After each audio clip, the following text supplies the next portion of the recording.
James chapter 1 verse 22, mamuhay kayo ayon sa salita ng Diyos, at kung ito ay inyong pinakikinggan lamang at hindi nyo isinasagawa, dinadaya ninyo ang inyong mga sarili. Don't just go to church, be the church. Kaya yung unang puntos, Christianity is not only just for Sunday. Tawag doon kasi Sunday Christian. Pag yung pagkatapos ng Sunday, Monday to Saturday, nagiging Sunday Christian.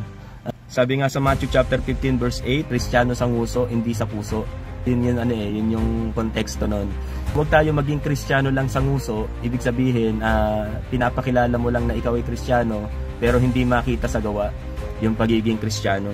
So pangalawa, don't just listen, live it out. Huwag lang tayong basta makinig ng salita ng Diyos na ating napakikinggan, isa pamuhay po natin. Be the church outside the world.